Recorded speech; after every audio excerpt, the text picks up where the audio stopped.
Dr. Ben Spears, how are you doing today? Doing just fine, Matt, and yourself? I'm doing fantastic. It's another day in paradise, right? That's how we got to look at it. Yep, absolutely. Looks like we've got a bunch of people here, so I think we just get started and stay right on track. Absolutely. And so let's put the reminder out that the people on the live webinar, of course, we want you guys to stay and ask questions at the end. We'll make the recording available for everybody for this week's webinar. But as usual, we'll cut the question and answer part off it so that part isn't recorded, right? Yep, absolutely. Q&A is just for the people who show up live. Just a little bit of extra incentive to really interact and engage with the community. Perfect. Perfect. So what are we talking about today, Ben? So, I bet everyone can tell what we're talking about, since they're on the screen. But Since it's on the we're slide. going to be talking about from a recruiting standpoint, because we all know, from an agent standpoint, you hear those agents, they're like, gosh, I get leads, they're just low quality leads. It's not me. It's not my process, that kind of thing. Right. We're actually going to be, talking about recruiting leads, and maybe we hear some of those same excuses and what we can do to remedy those. Yeah. How many times have you heard before somebody say, I'm getting none of the leads I'm getting are any good? How many times have you heard somebody say that? I don't know. I don't have enough fingers and toes to count. Oh yeah. Yeah, I know when we had Palm Media, there were definitely, definitely those agents where we would be, putting out social media content and generating, I don't know, over a hundred leads a month. We ended up generating, over 5,000 leads that first year. And I had people quit who would tell me like, listen, it's just too many leads. Yeah. I can't tolerate that many leads. I just want, 5 bad leads. I don't know. And then we had some agents that, we would just have an amazing week, an amazing ad, and they get 400 leads in a weekend off of a listing. Hmm. And they would say, well, it's not me. It's just they're just not high quality leads. Right. Whereas I know any broker that's listening, if you have 400 leads, talking to you about a listing or asking you for information on a listing, like one of those, even if just one of those I know, right? has to be Yeah. a qualified buyer, and I think that's extremely conservative. Absolutely. And the same thing is true with the recruiting leads, and we'll dig into that in just a second. But we want to make sure we take a close look at this big picture for everybody to point out the similarities, because Yep. whenever it comes to leads, a great way to look at it is that they're now or future business, right? That's Yeah. that you and I preach that. The other thing is understanding the vocabulary. We've talked about this quite a bit too, right? Understanding the vocabulary of what a lead really is, understanding the vocabulary of what a transaction is, because a lot of times when people pay for leads, they believe that what they're getting is transactions.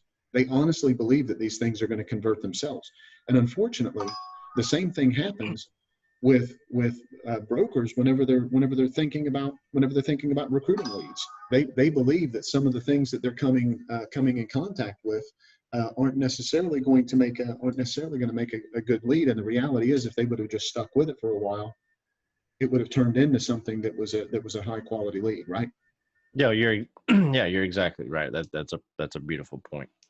So let's explore this just a little bit, right? So from a broker standpoint, when an agent says, hey, none of the leads are any good, the online leads I'm getting are no good, or whatever, what is it that pops in our head as a broker, right? So we go back and we start looking at the conversations that we've had with them, or the training classes that they've had, or the training classes that they've missed. We start rifling through our head.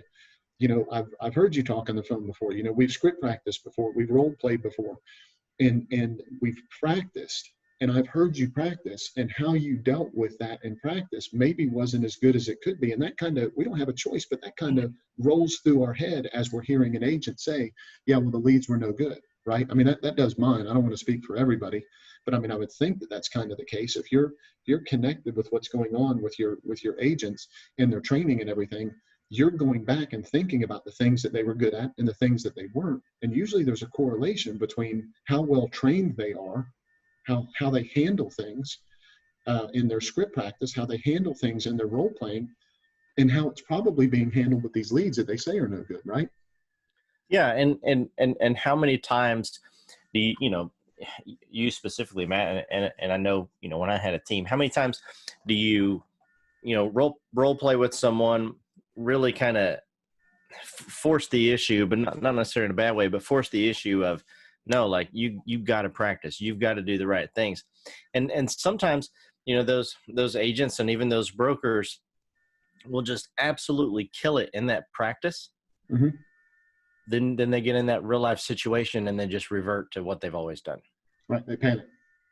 So what they say matters tremendously. Yes. And that follow through, right? So as just as much importance as telling those agents, well, gosh, maybe they're, and I'm doing my finger quotes, crap leads today, but your follow-up can foster that into a relationship, and then an amazing lead that maybe leads to 10 referrals over the next 2 years. Yep. The same rules apply with your practice. Yep, absolutely. Right? Your practice today, if you follow through with it, is the exact same thing as following up with a lead that's poor quality. So yeah. Really practice, they say practice makes perfect, practice makes permanent. Yep. And so it's so crucial. Yeah, and what they say and how they say it makes all the difference in the world, right? We know that. That's what you were just talking about. But having that right mindset whenever you do that follow up makes a difference. So whether it's you're a broker coaching your agent how to convert leads, or you're the broker that needs to do the practice, right? So let me ask everybody out there a question. So I'm hoping that with your agents, you kind of get them an accountability partner when it comes to converting leads, right? If they say their leads aren't converting, or they're paying for business and they're not getting a whole lot out of it, I'm hoping that you're putting them with an accountability partner. For the brokers out there, who's your accountability partner? Who are you getting with on a regular basis and talking to and running through your scripts and how to handle certain objections? You have to be doing that. If you're not doing that, one, you're not practicing what you preach, because I'm assuming you preach that to your agents. And two, the importance of doing that. So what you say matters, how you say matters. So you have to make sure that you're practicing it so that it just kind of rolls off your tongue, right? Yeah, and that's one of the cool things about our subscribers and our community is every one of the brokers that we work with here and we communicate with, you can just tell, like, they're like, whatever I need to do to succeed, that is what that you tell me, and I'll go do it. Right. And so we're blessed to be surrounded with like-minded brokers, because I guarantee that everyone listening here knows that broker who, maybe was an agent at one time. Mm-hmm. And we're like, oh, maybe I'll get my broker's license, because if I'm a broker, then I don't have to deal with all that accountability partner stuff. Right. You know what I mean? Right. So, we try and weed those out. And that's what makes this community so good is everyone here knows. Yeah. Like, no, I'm here. I know accountability partners work, and, I'm willing to do whatever it takes to succeed. Absolutely. And they want their partner to succeed also, whoever it is that they're in the community sharing that with. I mean, a lot of times people are from different places, right? So if you're not sure what to say and you need a little bit more stringent, accountability, that's a different conversation. Reach out to Ben or I, and we can help out with that. But otherwise, just connect in the chat and find an accountability partner. Work together with them, and once a week, just go over some objections that both of you guys are having in the marketplace, and see how you can get to the bottom of making the most of not being stalled out by those objections, because what you say matters. Yeah, absolutely. And guys, I'll go ahead and do this. This is actually a really good idea. If obviously you're on contentboomerang.com. Our parent website, which most of you, this is probably how you found us, is prospectboomerang.com. You can create a free profile on that website. I'm going to go after this webinar, and I'm going to create a group that anyone who's a member can join, called Accountability Partners. And by all means, get in there, and there may not be too many right now, because I'm just going to start it after the webinar. Get in there and say, hey, I'm looking for an accountability partner. And as more people get in there, you'll be able to find those people that you guys can succeed with. So I think that'll be beneficial. Yeah, great idea, man. Thank you for doing that. So how do we improve this? How do we make this better, right? So what we'll do is we'll talk about two quick ways. We've kind of touched on some things, but we'll talk really specifically now about two ways that taking qualified recruiting leads, things that you think are maybe not that great of leads, that you think are crappy leads, and hopefully adjust the mindset a little bit of how to turn those into something else. Because here's a point that we make on a pretty regular basis. You can have a great appointment with somebody who's never going to join your office, but They appreciate what you do. And they will tell other people that you are a good option if how you dealt with things is professional, has integrity in it. They can tell that you're passionate about what you do. If you're putting all those things out there in what you're doing in recruiting, it's going to come back to you, even from people that are not going to join your office. They're going to tell other people that you're the place to be. That's going to make all the difference in the world. So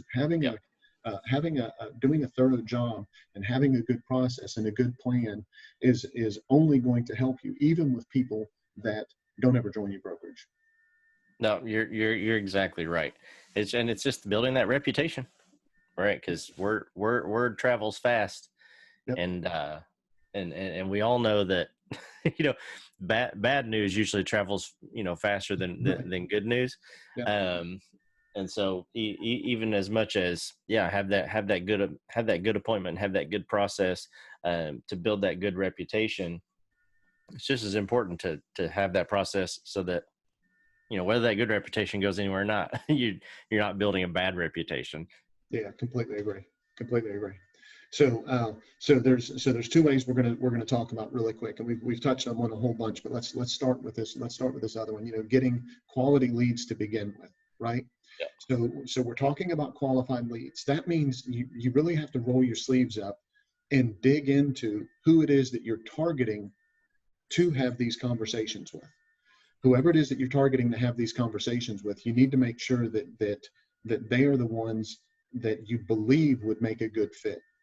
Do you follow me? So don't just throw a big net out there, right? Don't just hope to catch anything and to catch everybody, and then maybe that'll work. You want to make sure that you're trying to target who it is that you're adding to your office. So as an example, take a close look at one of the programs that you can utilize that will see, if you're trying to grow your listing inventory, right? Go look at agents that are good at listing. Their list to sale ratio is higher than the buying ratio. So there's a couple than the buyer's ratio. There's a couple of reasons why that makes a lot of sense. One, if you have an office that's really full of a whole bunch of buyer's agents, and you don't have a whole bunch of listing agents, and the market shifts, you're going to be out of luck. Yep. If they're buying a bunch of their leads, then the things can shift in what happens with whoever's selling the leads, and all of a sudden your production goes down, because everybody has to, they don't even realize they have to pay more to keep getting the same amount of leads that they were getting, if that's how they're doing it. So there's a lot of things that could factor into that. So you try not to be too top heavy on buyers agents or listing agents, right? But let's say that you're trying to add listing agents to your coffers. You're going to make sure that your messaging, your content that you're putting out there is talking about listing agents. So in one of our coaching calls not long ago, we were talking about going after co-op transaction agents. Okay. And we have a protocol that we put in place for it and everything. It's really effective on all that what we do. And the company that we were coaching, I said, hey, we're going to use some bait giveaway to kind of entice people to be a little bit more connected with us. And so we started looking through some of the bait, and this was kind of a little bit of a test on my end with them and two of the managers that we were talking about. I said, which bait are we going to use to get in front of people to kind of attract the attention that we want with these co-op transactions? And one of them said, I want to use this bait. And the other one said, I wanted to use this bait. And so I asked both of them why they wanted to use it. And one of the managers said, well, I really like this one. It's got some great information in it. And the other manager said, well, I want to use this other one because I need more listing agents in my office.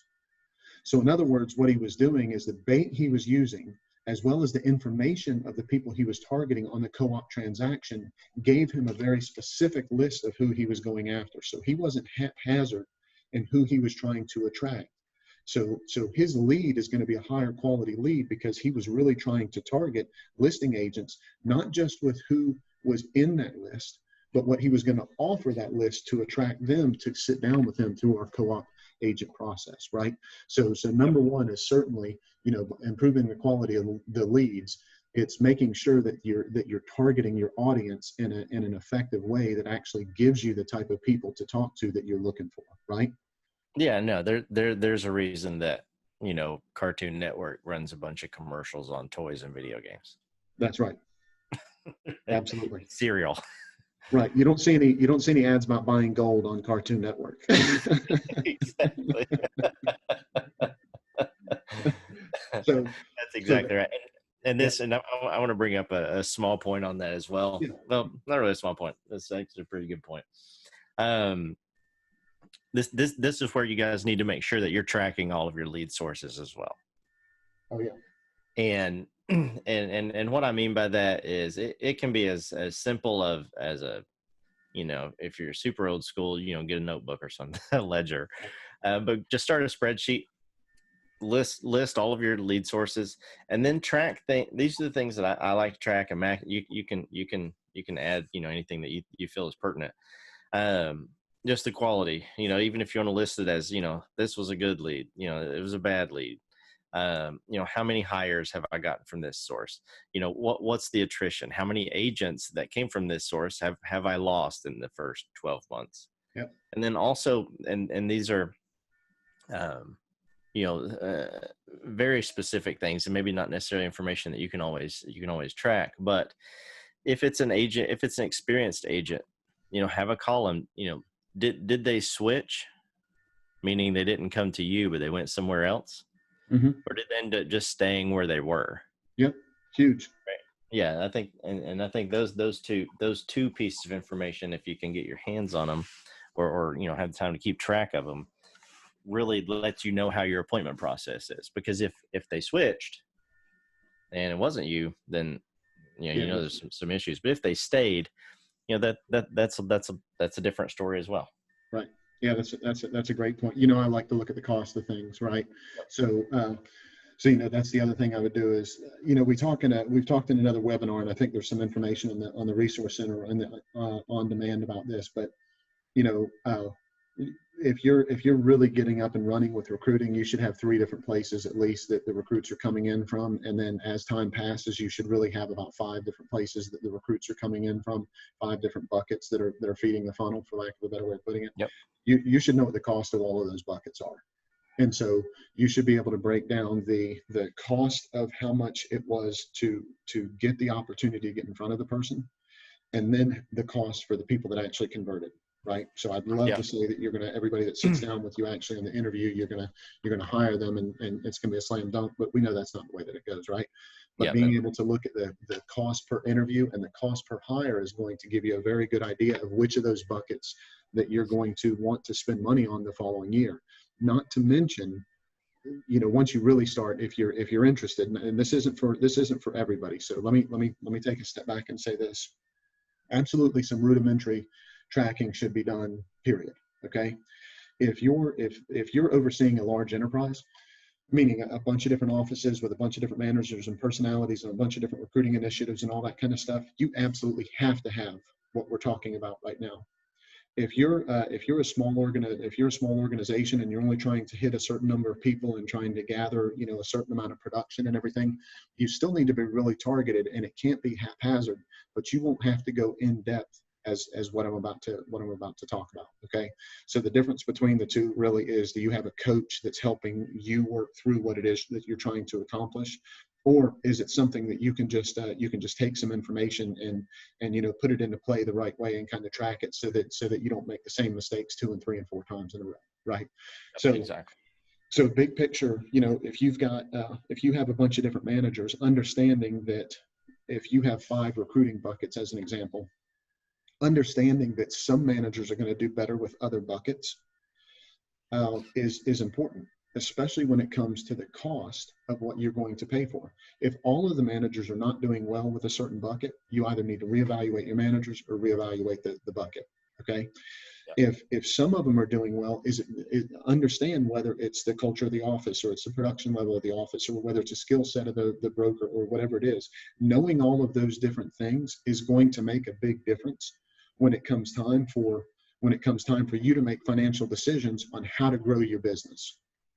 So understanding how much it took for all of those buckets to be put in place, understanding how much it takes to maintain those buckets, and understanding what type of production comes out of those buckets is all going to make a big difference. Okay. Absolutely, that's something we need to make sure that if you're running an enterprise solution for recruiting, absolutely those are things that you should talk to Ben and I about to make sure we get to the bottom of it. If you're running a smaller organization, you should still talk to us, and we can help you put some things in place that would make things work the way that it needs to. Yeah, no, that's exactly right. And it's just it all boils down to process and the team that you have around you. Right.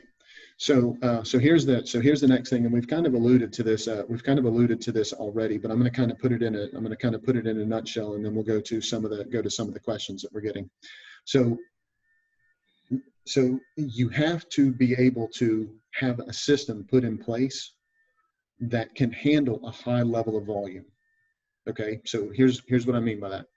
A lot of the times why agents and managers say I've got too many leads and they're crap leads and all that kind of stuff, the reason why they kind of step away from that business and that production moving that way is because they get overwhelmed, right? If they don't have a process in place, if they don't have a way to go from A to B to C to D in order to get things done, then when things get to A and they can't get it to B, they just kind of back up and say, look, this is crap. These are not quality leads. And they use a different qualification process, which is really centered around simplicity instead of the actual quality of the leads. Yeah. Let me say that again. If you don't have a strong process, you determine which leads to keep based on simplicity versus quality of leads. That is an extremely dangerous thing to do. Yeah. Agents that are a little bit harder to hire, typically the reason why is because they don't want to make a rash decision and they plan on staying where they're at. If you don't have a process in place that allows you to navigate through that and get to the bottom of that, then what you end up with is a lot of transient agents because you went with the easiest solution whenever you were recruiting. Have a system in place that allows you, whether it's a so-so agent or whether it's a fantastic agent and their entire team, have a system in place that allows you to make sure that you track and process them similarly so that you can pre-qualify them to ensure that they're going to be a good fit. A good process allows you to make sure you don't miss those quality leads. And it also allows you to track the data like we were talking about just a second ago. It allows you to discern some of the why of things happening in your recruiting processes. Yeah, we've all heard the old saying, easy come, easy go. Yeah, that's right. And it's meant, in more of a positive fashion. But when it comes to recruiting, it's kind of the same. If it's easy to get them to switch, if it's easy to get them to come, then it's going to be easy for someone else to do it as well. That's exactly right. And a lot of things, if you don't have a strong process, a lot of things fall between the cracks, and there's conversations that aren't had, and there's processes that aren't discussed. There's things that just aren't put in place. You end up struggling with later. They come back to haunt you. Yep, you're exactly right. So Ben, I know we've got some questions and everything. Do you want to go ahead and get to those questions? Yeah, absolutely, guys. If you're listening to the recording, just like we've always said, leave a comment below and we'll get to your questions, ASAP. Obviously, if you're live, we're getting ready to answer your questions right now, but we're going to stop this recording really quick. And as always, guys, what do we want to be part of, Matt? We want to be part of their win, man. It, Ben. We just want to be part of your win, guys. So, keep living the dream, and we'll see you on the next webinar.